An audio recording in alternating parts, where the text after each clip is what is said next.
And as people are making their final preparations for Irma, it includes some pricey cars out there. Local 10's Clay Ferrero live now in North Miami Beach with the story for us. Clay.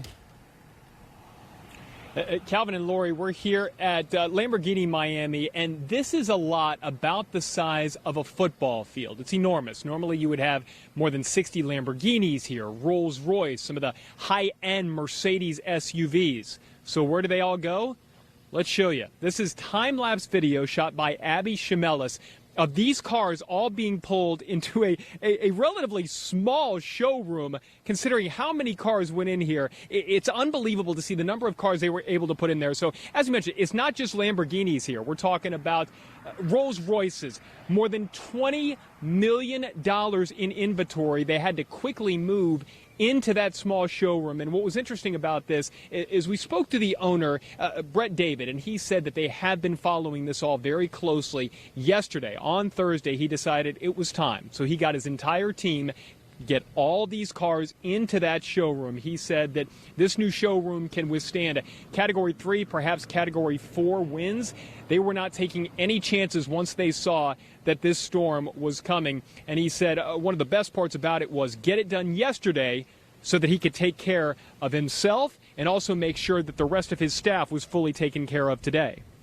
I'm a native here, born and raised in North Miami Beach, so we've seen the different hurricane seasons. We've seen different tropical storms, different depressions that have come through, and we've always been concerned with tidal surge and storm surge for rising water.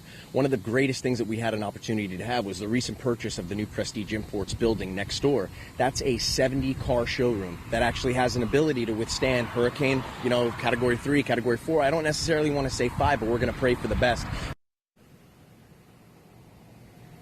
It really is remarkable to see all of those cars packed in like that. He actually wasn't even sure that they were going to be able to do it, but they did get it done. And actually, it only took them a couple of hours. It was really a day's work, but start to finish, as far as all of the actual physical work to get it inside there, really only took a couple of hours. They also have $15 to $25 million cars that they're keeping at another site. So really an incredible undertaking. But as you heard him say, this really is the result of them paying attention and heeding the warnings, as so many people have said. And Brett even said that he and many people that work here have been watching all of the television stories and things that we've seen with Harvey, and that really caused people to act and move quickly, in addition to living through storms like this in the past. So it really is remarkable to see all of those in one place, but it really shows all of us are really in prep mode, no matter what it is that you do. So let's send it back to you guys. Clay, it was the best time-lapse video we've ever seen. Normally that's of a construction of a building or for the sunset.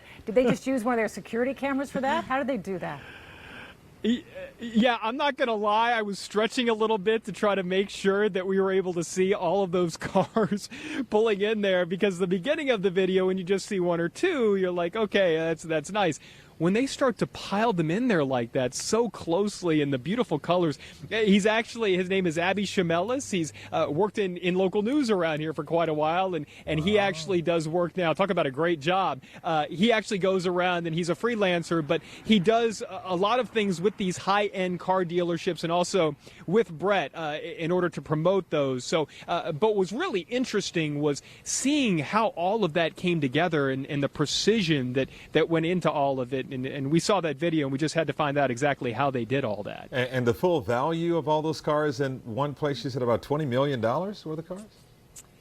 I'd say more than 20 million, and wow. that's kind of averaging. You talk about those typical Lamborghinis are going to run you between $250,000 and $400,000. They had at least at one point 68 cars in there. They had to jostle them around a little bit just to make sure that people could move around. But yeah, you do the math there, and they also have an enormous Rolls-Royce in there. They have some very high-end Mercedes SUVs. So yeah, you're talking about a lot of pricey cars. And again, you heard him say the reason why they wanted to move it in there, even though it's so small, is that showroom can withstand the higher force winds that perhaps the other one may not necessarily be able to withstand. And that's why they even built that, was to move them in there in case this happened. Thanks for telling me the price tag on it. I'm never going to look into trying to buy a Lamborghini. One of those. So I really appreciate you letting me know. So I'll never go to do it at $250,000. Well, first off, Abby used to work here, so he must have let us know about that. And Clay, I got to tell you, afterward, you can tell Brett David he can probably charge admission once we get over Irma